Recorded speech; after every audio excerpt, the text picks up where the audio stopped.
Je veux vivre pleinement de mon activité. Je veux être libre. Je veux vivre en abondance. Je veux me sentir légitime. Je veux aider un maximum de personnes. Je veux apporter du bien-être au plus grand nombre. Je veux avoir des résultats rapides. Je veux que les gens reconnaissent mon super pouvoir. Je veux avoir un impact positif sur le monde. Mais au fait, comment on fait pour arriver à tout ça ? Bienvenue sur Wellness Impact, le podcast dédié aux entrepreneurs du bien-être et du mieux-être. Hello les amis, on se retrouve aujourd'hui pour un nouvel échange entre entrepreneurs. Alors j'ai reçu Émilie Terray, hypnothérapeute spécialisée enfants et ados. Ça fait des années que je connais Émilie pour la petite histoire, car on a déjà travaillé ensemble à de nombreuses reprises, et c'est naturellement que je me suis dit qu'il fallait absolument que je l'invite sur mon podcast, parce qu'elle a vraiment beaucoup d'expérience en la matière. Elle s'est lancée il y a quelques années et ça paye pour elle, et surtout elle se bouge pour y arriver. Alors prenez des notes, car Émilie vous donne énormément de conseils. Alors je l'ai aussi invitée car elle rencontre une problématique que beaucoup d'entre vous subissent, et notamment depuis le Covid. La question est, comment vivre de son activité lorsqu'on décide de déménager son activité, lorsqu'on décide de changer de région, par exemple. Je sais que c'est pas facile de tout recommencer, en effet. Alors j'ai demandé à Émilie de nous en parler, de parler de son parcours, de comment elle fait aujourd'hui pour réinstaller son activité dans la région bordelaise. Je vous rappelle également que vous pouvez retrouver tous nos conseils et astuces sur copleny.fr et lors de nos masterclass en vous inscrivant directement sur copleny.fr/masterclass. Je vous souhaite une belle écoute et je vous dis à très vite. Salut Émilie! Bonjour Léa! Comment ça va? Bien et toi? Eh ben ça va, je suis ravie de t'accueillir sur mon podcast. Alors pour la petite histoire, en fait, Émilie, c'est grâce à elle, on va dire en grande partie, que j'ai lancé Copleny. C'est elle qui m'a insufflé cette envie d'accompagner les entrepreneurs du bien-être, parce que c'était ma première cliente. Et donc, 3 ans et demi après, nous voici en train de papoter de ton activité. On va parler de ton parcours, de ce qui marche pour toi, de ce qui a été difficile. On va aussi parler de ton déménagement, puisque aujourd'hui, l'objet aussi de cet échange, c'est de savoir comment on peut vivre de son activité bien-être, mieux-être quand on déménage. Est-ce que c'est possible? Comment c'est possible? Donc, merci beaucoup, Émilie, d'avoir accepté mon invitation. Avec plaisir, Léa. C'est chouette. 3 ans et demi après, c'est important. Ouais, on est d'accord. On fait un petit bilan, en fait. C'est ça. C'est le bilan à 3 ans et demi, carrément. Le bilan à 3 ans et demi. Alors, est-ce que tu peux un petit peu nous dire qui tu es, ce que tu fais? Raconte-nous un petit peu.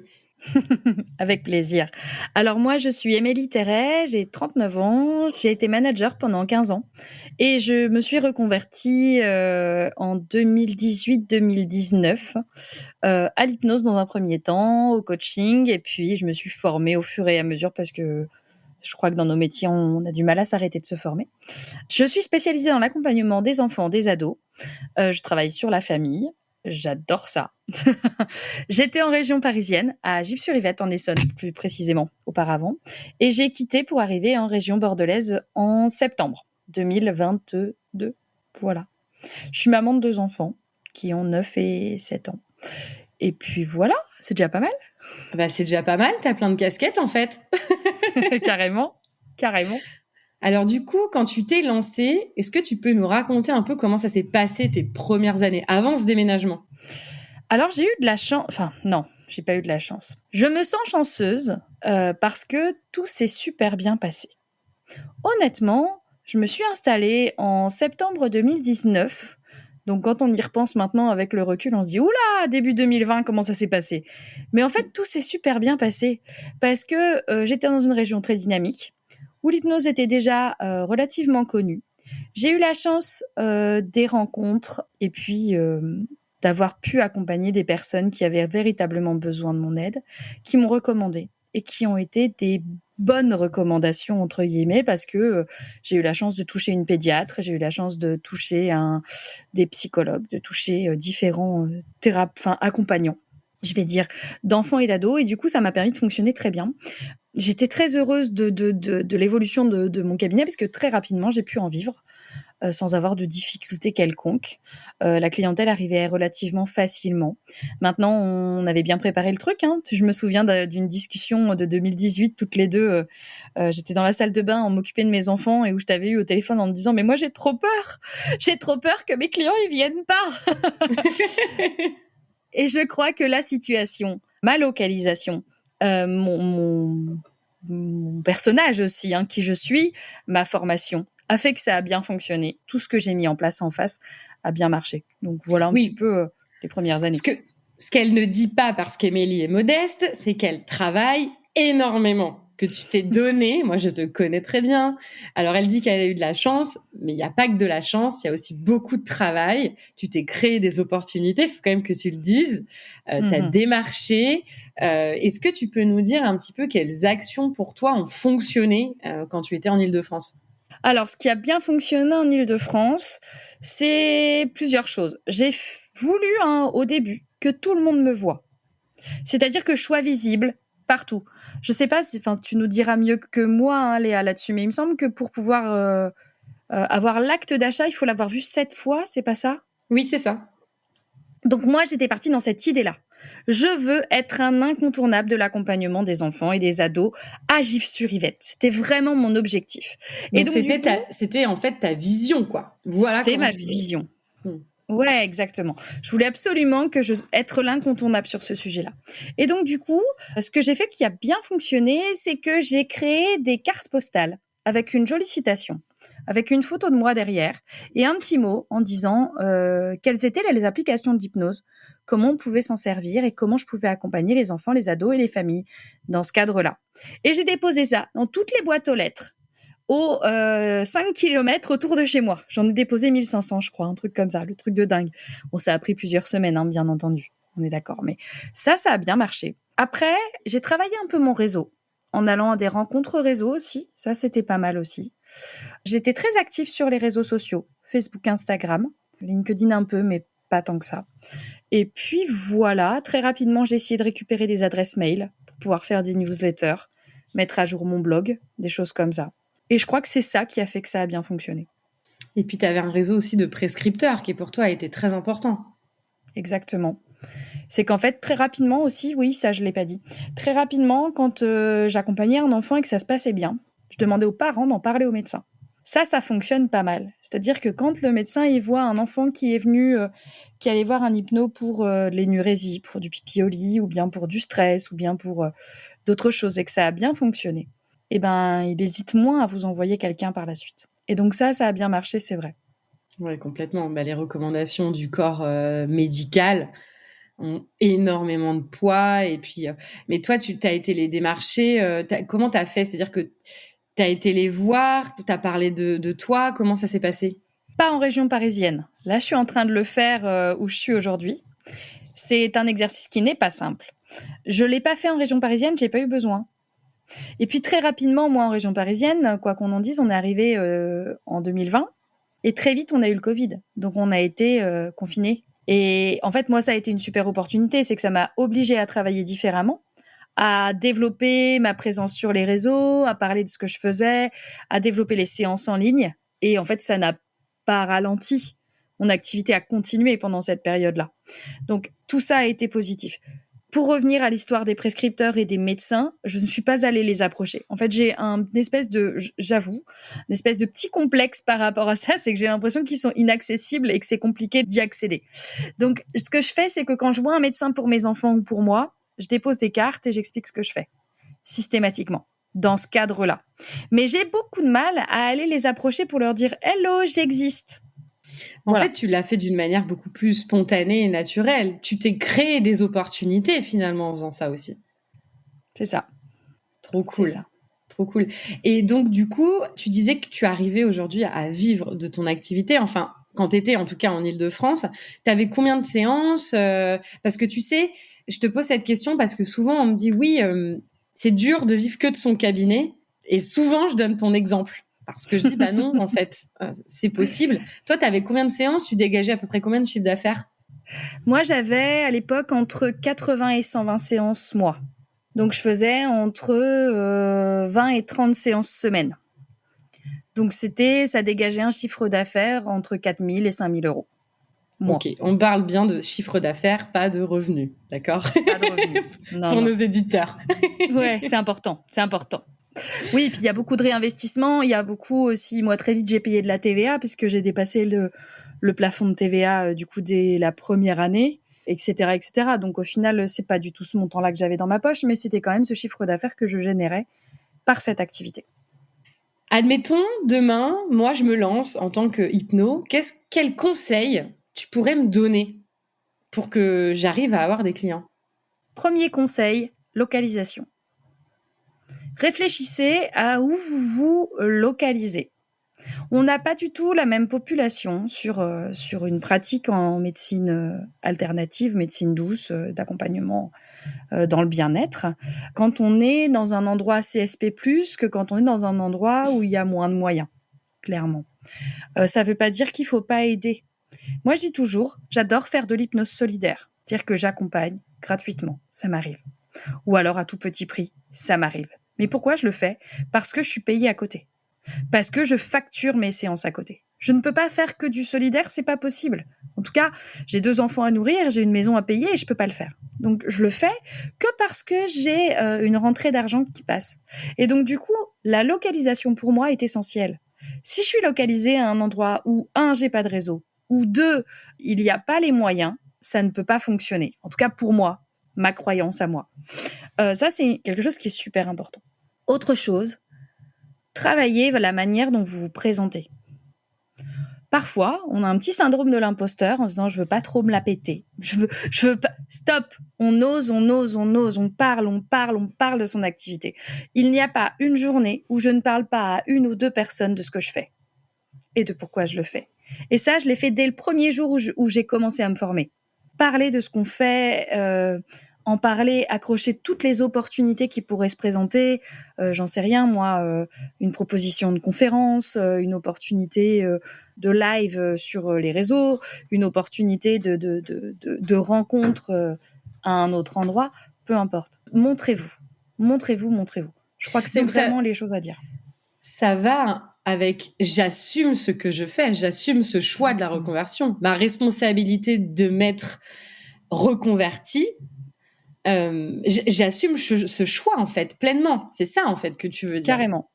Carrément. Je l'assume et je me donne les moyens. Tu vois, moi, avec le déménagement, il y a des choses qui sont plus compliquées. On en parlera par la suite. Mais ce que je passe ma vie à me dire, c'est je ne veux aucun regret. Je m'éclate tellement dans ce que je fais, dans ce que je mets en place et dans les accompagnements que je veux faire, que je veux absolument m'être donné tous les moyens pour que ça fonctionne. Je vais pas attendre mon cul sur le canapé ou dans mon lit à me dire mince, ça vient pas. Non, c'est pas ça. C'est qu'est-ce que j'ai pas mis en place pour que ça vienne? Où est-ce que je me suis pas montrée? De quelle manière je n'ai pas osé me montrer, tout en étant éthique, déontologique, ok avec mes valeurs et qui je suis, hein, on est bien d'accord. D'accord, super intéressant ce que tu dis sur ça. Est-ce que tu as d'autres conseils pour les personnes qui se lancent? Tu parlais de la localisation, de la communication sur ton activité. Est-ce que tu penses à autre chose que tu pourrais conseiller? Savoir se faire entourer. J'ai eu la chance de travailler avec toi au début de mon activité. J'ai eu la chance de travailler avec d'autres personnes aussi parce que j'avais à cœur vraiment d'aller piocher un peu à droite, à gauche. Donc que ce soit en coaching direct, que ce soit en accompagnement de groupe, que ce soit en intervision, que ce soit en supervision, peu importe. Faites-vous accompagner. Ne restez pas seul par rapport à votre activité. C'est super important parce que de 1, ça permet déjà de se rappeler pourquoi on le fait. De 2, ça permet de réfléchir un peu autrement parce qu'à plusieurs cerveaux, on réfléchit pas pareil. De 3, ça légitime aussi, je trouve, ce qu'on fait que de se faire accompagner. Et c'est super important. Et je n'enlève pas vraiment toute la valeur qu'a pu avoir nos rencontres, Léa, nos accompagnements, mais aussi les supervisions que j'ai faites, mais aussi les intervisions, aussi les lectures, tout ce que j'ai pu lire ou développer. Il y a une époque, je faisais tous les webinaires gratuits que je pouvais avoir des coachs qui accompagnaient aussi pour pouvoir me renseigner, puis aller creuser un peu tout ça. En tout cas, vraiment rester ouvert. Et quand on a une idée en tête, quand on n'a qu'une envie, c'est de se développer, bah, vous le savez, c'est comme la pièce de puzzle que je cherche quand je fais mon puzzle. Hein. Je vais la voir automatiquement parce que mon cerveau, il a enregistré la forme, la couleur et ce qu'il cherche. Quand je me mets dans l'optique de développer mon activité, de mettre les choses en place et que je suis ouverte à toutes les opportunités qui vont me permettre de le développer, et ben naturellement, je vais voir des opportunités que j'aurais pas vues en temps normal. Mais ça passe effectivement par le fait de croire en soi, de croire en son activité, d'être responsable de sa reconversion, de mener son truc, quoi, en fait, de se dire, c'est OK, je suis pas là à moitié ou en demi-teinte. J'y suis vraiment. C'est pour ça que j'ai tendance à me fâcher quand on me dit, mais Mehdi, c'est normal, une activité, faut 3 ans pour la lancer. Oui, c'est vrai que ça prend du temps, je l'enlève pas. Mais ce que je veux dire, c'est que si je suis responsable de ce que je fais, si je le mets en place, je ne corresponds pas à une case. Je corresponds à moi. Et je vais mettre en place des choses pour que ça fonctionne. Et ça va fonctionner. Il n'y a pas de raison, en fait. L'implication qu'on donne, en fait. Cette responsabilité, encore une fois, qu'on donne à sa reconversion et au sens qu'on donne à sa nouvelle, entre guillemets, activité professionnelle. Je suis responsable de l'implication et de l'énergie que je déploie pour y arriver. Ouais, c'est clair. Exactement. Ouais, c'est clair. C'est ce que je rabâche toute la journée. Tu m'as bien formé, t'as vu. T'as pas besoin de moi là-dessus. Et tu sais, qu'est-ce que tu pourrais dire aux personnes qui, tu vois, tu parles de s'entourer, d'être accompagné, notamment d'un point de vue business, mais pas que, mais surtout d'un point de vue business. Moi, toute la journée, on me dit, j'aimerais bien, mais j'ai pas les sous. Qu'est-ce que toi, tu penses de ça? De ce serpent qui se mange un peu la queue, quoi. Ouais, je suis d'accord. Moi, je pense que l'argent que j'ai le mieux investi dans mes formations, c'est quand j'étais consciente de ce que ça allait m'amener. Quand j'ai posé sur table mes objectifs, ce que je voulais, et que je les ai confrontés à ce que j'allais pouvoir avoir dans le service d'un coach ou de quelqu'un qui allait m'accompagner. Et je me souviens très bien que c'est ce qu'on a fait lors de tout premier contrat qu'on a fait ensemble, Léa. Je sais pas si tu te souviens. Je t'avais dit, moi, je veux ça, ça, ça, ça, ça. Tu m'avais dit, mais t'as besoin de quoi? De ça, ça, ça, ça, ça. OK. Moi, je sais que je peux t'aider là-dessus, là-dessus, là-dessus, là-dessus, là-dessus. OK. Et donc, du coup, comment est-ce qu'on peut le mettre en place? OK. Et on s'était dit, OK, et ça fera tant. OK. Techniquement, ça. Quand ça répond à ce dont j'ai besoin. Quand je sens la personne que j'ai en face, parce que c'est un truc qui est super important. J'ai fait aussi des coachings avec des personnes que je sentais qu'à moitié. En me disant, c'est des grands coachs, ils vont m'aider. Mon Dieu. Là, c'était pas très bien investi. Mais bon, tout ça pour dire, quand vous sentez la personne en face de vous, que l'offre qu'elle vous propose correspond à vos besoins, que vous êtes en phase avec ça et que vous n'avez pas de doute. Moi, je dis toujours, s'il y a un doute, c'est qu'il faut pas y aller. Voilà, qu'il y a un doute, il n'y a pas de doute. Allez-y, foncez. Et foncez et osez-le et faites-le pour de vrai. On est tous, si vous êtes dans une idée d'entrepreneuriat, techniquement, vous savez très bien que la valeur qu'on met dans les choses, c'est ce qui permet d'avoir de la valeur dans la vie et dans ce qu'on vit par la suite. Et que du coup, se faire accompagner, ça fait partie des bases et des piliers pour toute la suite de votre entrepreneuriat. C'est pas que dans l'instant, c'est vraiment pour la suite. Alors oui, c'est important de bien réfléchir et de bien investir, mais c'est essentiel d'investir. On peut pas avoir des fruits si on n'investit pas. Merci pour ta réponse, Émilie. Bon, alors maintenant, j'aimerais bien qu'on parle on va dire du sujet déménagement, parce qu'aujourd'hui, et d'ailleurs post-Covid, il y a énormément de personnes qui nous contactent en nous disant, voilà, moi j'ai mon activité qui est déjà en place, mais là je déménage, je suis un peu angoissée, je sais pas trop comment ça va se passer. Et toi, tu as vécu ça. Il y a quelques mois, tu as fait le choix avec ta famille de partir à côté de Bordeaux. Et j'aimerais bien que tu nous parles de ça, de comment ça se passe en fait pour toi dans cette nouvelle vie et dans cette nouvelle région aussi. Alors, je vais être moins positive au départ. C'est que ça a été beaucoup plus difficile que je l'imaginais. Je te l'ai dit tout à l'heure, c'était plus facile au départ quand j'ai créé ma boîte au départ. Parce que je savais pas où j'allais. Donc, du coup, j'avais une énergie à revendre et j'étais partie pour que ça fonctionne et j'avais pas peur de ça. J'y crois toujours autant. C'est pas du tout, ça n'a pas impacté ma confiance en mon activité, en ce que je peux donner, en ce que je peux apporter. C'est pas ça. C'est que je me rends compte que, en fonction de l'endroit où on va, la culture n'est pas la même, le fonctionnement n'est pas le même, la demande n'est pas la même, et c'est important d'être en capacité de s'y adapter. Ça demande davantage de temps que ce que je l'aurais imaginé, surtout quand on a une activité qui fonctionne initialement, parce qu'on est un peu sur ses lauriers. Tu vois, pendant 3 ans, j'ai pas eu besoin, enfin j'ai cherché et démarché au départ, oui, beaucoup, et j'ai beaucoup travaillé. Mais au bout d'un an, de 1 an et demi, ça roulait. Et je ne cherchais plus. Et j'avais pas besoin de ça et j'avais du temps justement pour développer d'autres projets. Donc j'ai développé un podcast, j'ai développé d'autres projets en parallèle qui font que ça se passait bien. Et le déménagement m'a obligée à me remettre dans cette notion-là. Comment je démarche?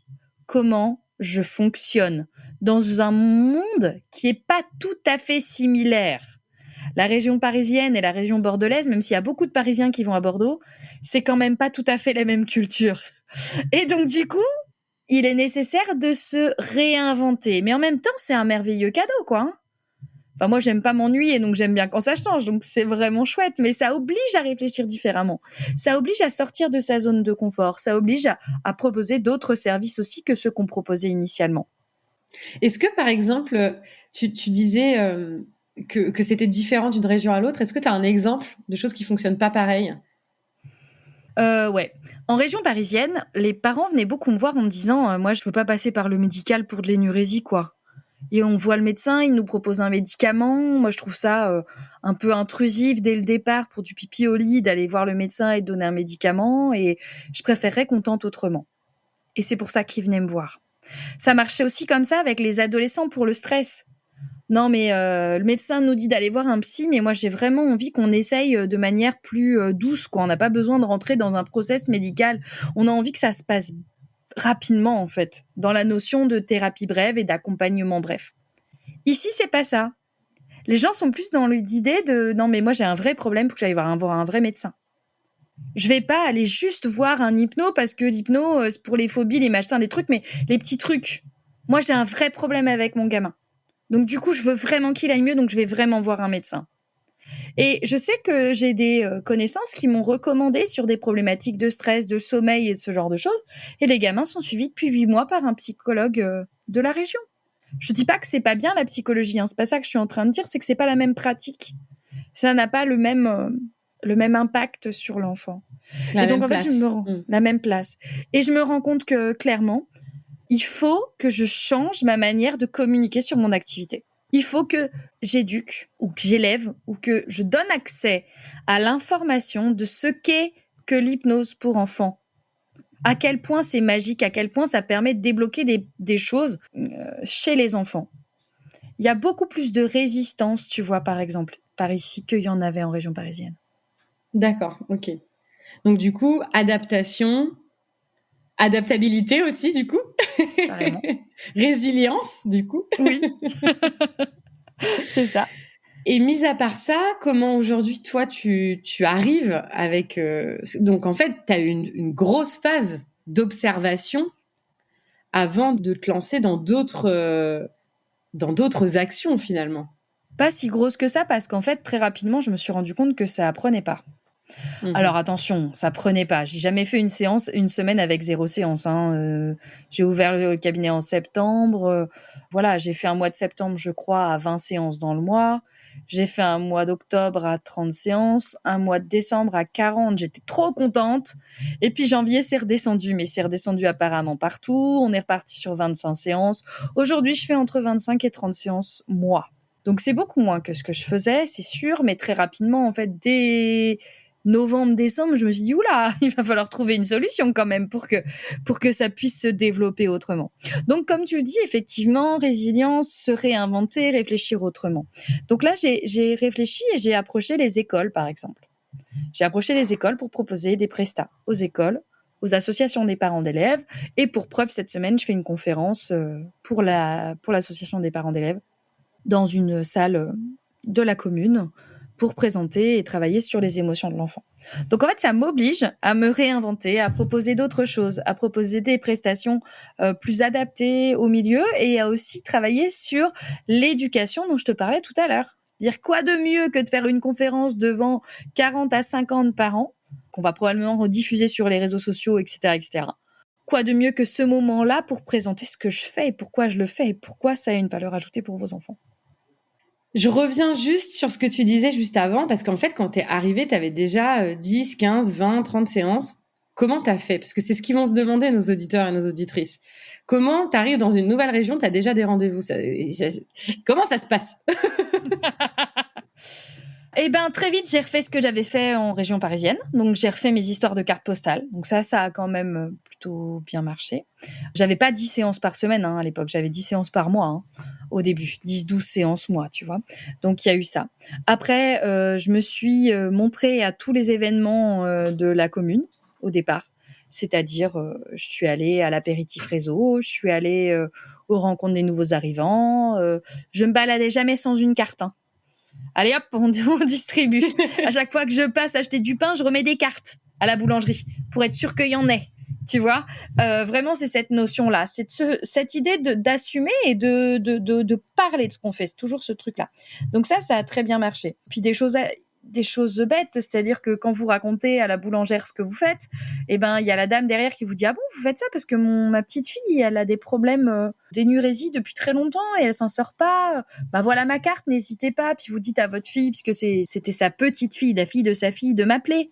Et puis voilà, c'est vraiment parler.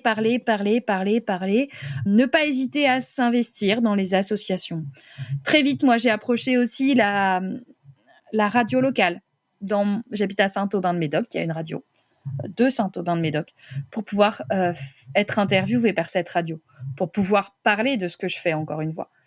Parlez, communiquez, montrez-vous. Vous êtes là, vous existez, vous avez de la valeur. Et ce que vous avez à montrer, vous pouvez le montrer.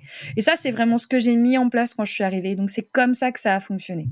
En parlant de ce que je faisais, pourquoi je le faisais, en travaillant sur le réseau et sur la com, quoi. Comment tu vois la suite du coup? Parce que là, t'as mis en place des actions un peu différentes, tu t'es réinventé. Comment tu vas aujourd'hui, à quoi tu penses pour arriver au chiffre d'affaires, au quotidien que tu pouvais avoir en Île-de-France? Je crois que je change un peu mon point de vue là-dessus. C'est-à-dire que j'étais très contente de mon activité telle qu'elle était en Île-de-France. Mais j'ai bien conscience qu'elle ne sera pas la même ici. Et c'est quelque chose que je commence à peu près à accepter. Mais j'ai pas le même rythme de vie. Par exemple, mes enfants allaient à la garderie tous les soirs. Ici, mes enfants vont quasiment jamais à la garderie. Et c'est OK pour moi aussi, tu vois, c'est un fonctionnement qui est différent. Du coup, je me réadapte là-dessus et encore une fois, je me réinvente.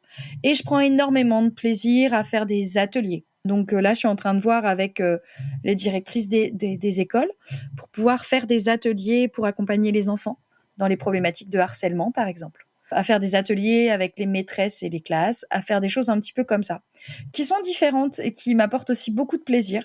J'ai démarché aussi les librairies. Tu sais, les librairies font parfois des interventions de professionnels pour pouvoir parler de certains sujets, pour pouvoir faire une conférence, faire un atelier, etc. J'ai démarché les associations aussi dans ce cadre-là. Donc, il y a un espèce de deuil à faire d'une situation qu'on avait avant qui était différente. Je crois que c'est un renouveau, un recommencement. À moi d'y trouver les fruits dont j'ai besoin pour pouvoir en vivre et que ça puisse être satisfaisant pour moi. À voir comment je vais pouvoir le faire. Je t'avoue que c'est assez flou. Là, il y a beaucoup de choses qui vont se passer dans les 3 prochains mois. J'ai 2 conférences, des ateliers en école, etc. Donc, je vais voir les fruits qui vont en découler, la manière dont ça va se mettre en place. Je me suis aussi investie dans des gros réseaux, des beaucoup plus gros réseaux que ce que j'avais fait en région parisienne, parce que j'en ressens le besoin, parce que je me sentais un peu seule par rapport à mon activité, parce que j'avais besoin de partager là-dessus. Quand on crée une première activité dans un endroit où on connaît du monde, où on est déjà connu et reconnu par certaines personnes, par des amis, par des connaissances, et qu'on arrive dans un coin où on connaît personne, il y a aussi ce besoin-là, il faut le reconnaître. Donc il y a tout ça à mettre en place. Donc je pense que les choses seront plus claires dans quelques semaines par rapport à ça. Mais aujourd'hui, comment je me vois, c'est vraiment en continuant ça. En continuant à être ouverte sur les opportunités. Donc là, par exemple, je vais faire une intervention pour un Rotary Club. Donc dans le cadre de missions, je propose des lots pour de séances et des accompagnements pour des tombolas, des choses comme ça au niveau de la mairie aussi. Je m'investis dans les associations et je suis convaincue que ça va payer. D'accord. Donc, en fait, ce que tu es en train de dire, c'est que tu fais beaucoup plus de local que de digital depuis que tu es dans la région bordelaise. Oui, même si je viens de remettre à jour entièrement mes méthodes de communication grâce à Amandine de chez toi aussi d'ailleurs, pour pouvoir retravailler sur mes réseaux différemment, parce qu'il est important de se mettre à jour aussi là-dessus. Mais j'ai une soif de rencontrer des gens en vrai. J'en ai un peu marre de ce côté en ligne, qu'on a connu tous de manière plus ou moins forcée par le Covid et par cette période-là. Mais aujourd'hui, j'ai vraiment envie de me faire connaître en local. C'est un truc qui est assez instinctif pour moi. Et donc, du coup, je travaille beaucoup sur le local aujourd'hui. Là où j'ai encore quelques clients de région parisienne qui continuent à faire des séances en ligne. Hein. C'est quelque chose que j'ai pas perdu par mes newsletters, par des contacts que j'ai gardés, par du customer care. Hein. C'est-à-dire que prendre soin de mon client, ne pas l'oublier. Quand je pense à un client, il m'arrive de lui faire un petit message en disant « Hey, je pensais à vous, comment ça va ?» Tout ça. Enfin, voilà, je le fais aussi. Mais vraiment, aujourd'hui, mon objectif, c'est de travailler sur du local et d'être reconnu en local. Ouais, complètement. Et ce qui est important, je pense que c'est super utile ce que tu es en train de dire pour ceux qui nous écoutent, parce que à l'ère de l'hyper-digitalisation, moi je parle plutôt de l'hyper-digitalisation parce qu'en fait on pourrait croire que le digital, on peut 100% en vivre, qu'il suffit d'une newsletter et de quelques posts sur Insta ou sur TikTok ou peu importe pour y arriver. Sauf que ce que j'explique toute la journée aussi, c'est qu'une stratégie digitale se construit et doit être en cohérence avec toutes les actions et surtout la stratégie qu'on met en place. Et donc, en fait, ce que tu dis là, c'est que tu pousses des portes en local. Tu t'investis dans ta ville. Tu te montres.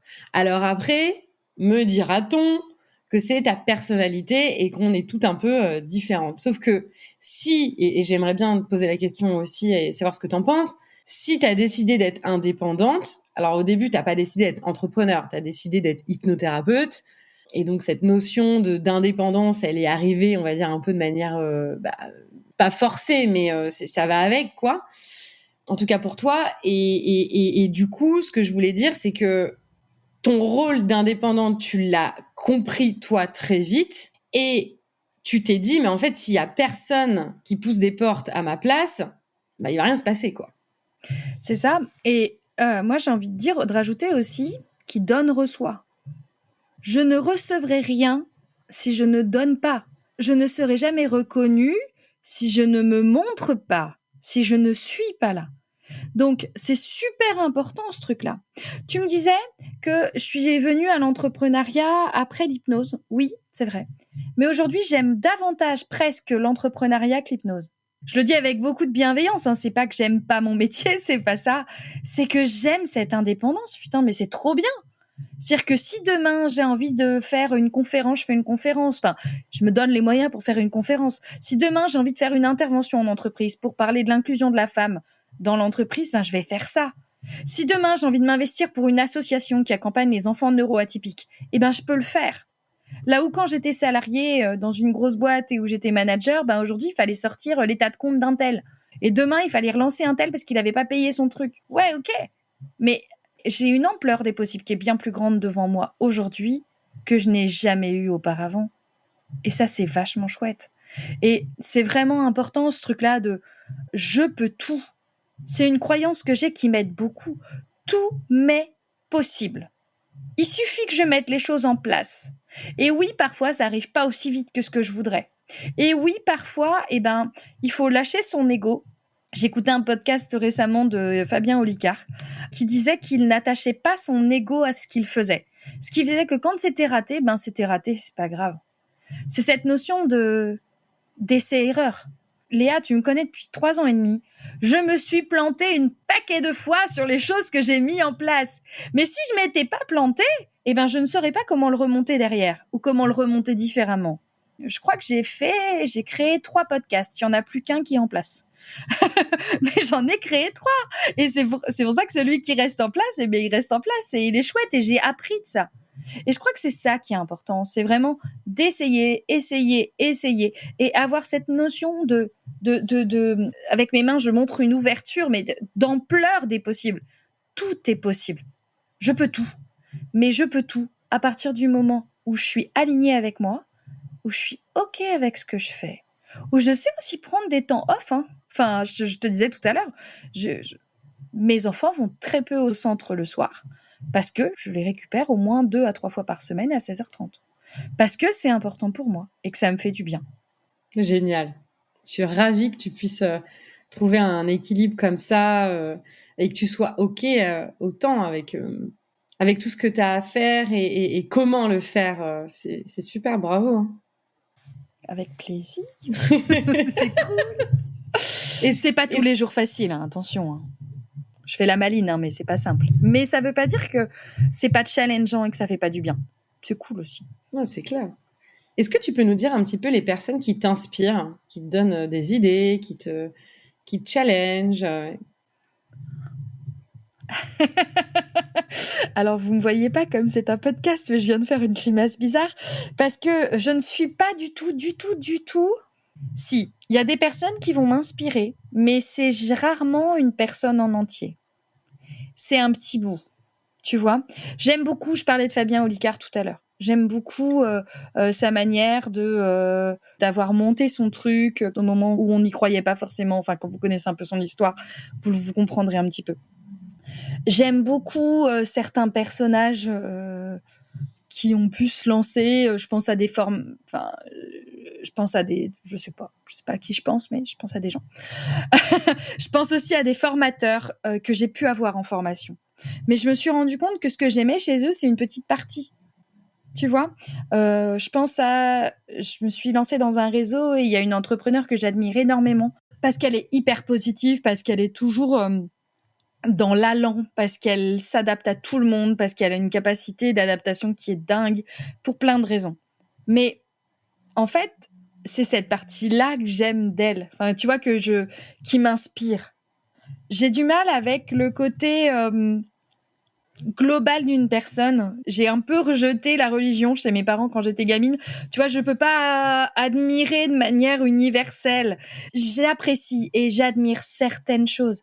Tu m'inspires beaucoup, Léa, par certaines choses, par tout ce que tu as pu mettre en place, par les accompagnements qu'on a pu faire ensemble, par ces choses où on a grandi toutes les deux, clairement. C'est gentil, mais c'est vrai, c'est ce que je ressens vraiment. Mais ce que j'aime, voilà, tu vois ce que je veux dire, c'est que j'ai pas cette notion de je suis inspirée par une personne. J'aime bien aller piquer chez chacun certaines parts de ses caractéristiques, tu vois. Et donc, qui tu suis, toi? Qui tu suis? Tu peux citer quelques noms que tu peux suivre qui t'inspirent sur une partie? Ouais, j'aime bien Chloé Bloom. Sur sa bienveillance et son accueil. J'ai eu la chance de la voir à l'Académie AZ. J'ai fait l'Académie AZ l'année dernière et c'était vraiment chouette. J'aime bien Yannick Alain sur son côté gentillesse et comment vendre. Je le trouve très intéressant. J'aime bien... voilà, je sais pas mal déjà. C'est pas mal déjà, effectivement. Bon, super. Vous allez pouvoir encore avoir plein de conseils avec cet épisode. Donc, merci beaucoup, Émilie, pour ta générosité. Est-ce qu'il y a quelque chose que tu voulais rajouter? Non, je crois qu'on a fait le tour, en tout cas. Merci à toi, Léa, de cet accueil, de ce que tu mets en place pour que les entrepreneurs puissent se développer. C'est des chouettes ressources. Merci de tout cœur. Merci beaucoup, Émilie. Je t'envoie plein de cœurs. Pareil.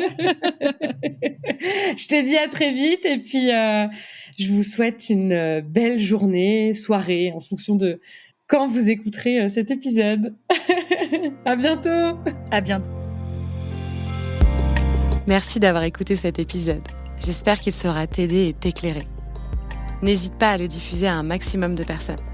Et n'oublie pas de t'abonner sur mon compte Instagram léa.misspoulet. À bientôt!